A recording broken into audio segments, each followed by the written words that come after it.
High friends, welcome back to my YouTube channel. আজি আমি আমাৰ মৰমৰ স্কুল মতিয়ম্বৰ স্কুললৈ গৈ আছোঁ। মানে আজি 50 বছৰ হ'ল সোণালী জয়ন্তী পাতিছে, 50 বছৰ হৈছে আৰু সোণালী জয়ন্তী পাতিছে, তালৈ আমি গৈ আছোঁ। এতিয়া আপোনালোকে বাকী ভিডিঅ'খিনি চাব আৰু ভাল পাব। মানে মনত আনন্দও লাগিছে, নিজৰ স্কুলখনত আজি এটা ভাল অনুষ্ঠান হৈছে, প্ৰাক্তন ছাত্ৰ ছাত্ৰী সন্মিলন, বহুত ধুনীয়া লাগিছে। মানে আমি এতিয়া গৈ আছোঁ, আমাৰ নিৰূপ মোৰ ভাই হয়, নিৰূপ ভাই আৰু মই গৈ আছোঁ। এতিয়া আমি আমাৰ তাতে পঢ়ি যোৱা স্কুলৰ ল'ৰা ছোৱালীবিলাকত পাইছোঁ। আকৌ অলপ আগতে DC ছাৰ আহিছিলে।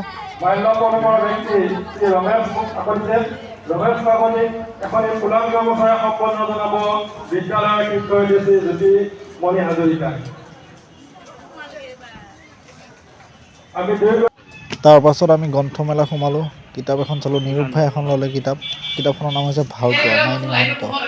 তাৰপিছত আমি বাঁহেৰে বনোৱা সঁজুলি চাবলৈ আহিলোঁ। আপোনালোকে ঘৰলৈ কিনি লৈ যাব পাৰিব, লগত পইচা লৈ আহিব। তাৰপিছত ভালেই লাগিল আৰু জাকৈ ওলাইছে, খৰাহি ওলাইছে, বহুতো সামগ্ৰী আছে। আপোনালোকে চালে নিজে যেতিয়া আহিব আৰু ভাল লাগিব। দাদাহঁতে চাৰিওফালে হাবিয়ে আৱৰা এখন ঠাইত কেইগৰাকীমান দূৰদৰ্শী শিক্ষানুৰাগী ব্যক্তিৰ প্ৰচেষ্টাত চাহ পৰি কথা কৈছিল আৰু ভয় খাইছিল। 2-4 আমাৰ বন্ধুবৰ্গ তথা আমাৰ বান্ধৱীসকলে স্কুললৈ যাবলৈ ভয় কৰিছিল। আমি এই তিনিআলি মূৰতেই লগ হৈ আমি গোটেই কেইগৰাকীয়ে এই চাটনগুৰিলৈ গৈ বিদ্যা আহৰণ কৰিছিল। আমি পঢ়া সময়ত এই ফিল্ডখনত গোটেই সলংকাতাই ভৰি আছিল।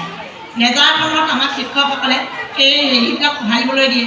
আমি তেনেদৰে কষ্ট কৰি এই স্কুলখনত হেৰি কৰিছিলোঁ। আৰু ইয়াত পানী ব্যৱস্থা নাছিলে, কুঁৱা এটা আছিলে, কিন্তু কুঁৱাটোত পানীটো বেয়া, সেইকাৰণে আমি এইখিনিতে আমাৰ ভাৱে তাতে আমি শিক্ষা গ্ৰহণ কৰিছিলোঁ। তাৰপিছত ৰাইজৰ সহযোগিতাত আহি স্কুলখন স্থাপন হ'ল। স্থাপন হোৱাত আমি খুব আনন্দ পাইছোঁ আৰু এই বন্ধু বান্ধৱ সকলোৱে লগতে 6ষ্ঠ শ্ৰেণীৰ পৰা 10ম শ্ৰেণীলৈকে এই বিদ্যালয়ত কটোৱা সোণালী দিনৰ বিভিন্নটা স্মৃতিয়ে মোক জুমুৰি দি ধৰিছেহি। কিন্তু সকলোবোৰ স্মৃতি মই আপোনালোকৰ লগত বিনিময় কৰিব নোৱাৰোঁ। এইকাৰণে নোৱাৰোঁ কাৰণ সময় গতিশীল সময়ক বাধা দিয়াটো বৰ কঠিন। শেষত এয়াই আশা ৰাখিছোঁ, 1975 চনত জন্ম লাভ কৰা মতিৰামৰ আদৰ্শ হাইস্কুল নামৰ এই বিশেষ সত্তাটোৰ যি বৰ্ণিলময় যাত্ৰা, আশা ৰাখিছোঁ সেই যাত্ৰা যাতে লুইতৰ পাৰে পাৰে জামজুৰি নৈ দি নিজৰাৰ কাষেদি জোনাকত বালিভাত খাই মহাভাৰতৰ বাতৰি বিশ্বসভালৈ যোৱাৰ এক সফল অথচ ব্যক্তিক্ৰমী যাত্ৰা হ'ল। সদৌ শেষত পুনৰবাৰ মতিৰামৰ আদৰ্শ হাইস্কুলৰ আশীষ শিৰত লৈ মই মোৰ বক্তব্য ইতিৰেখাত আনিছোঁ। ধন্যবাদ।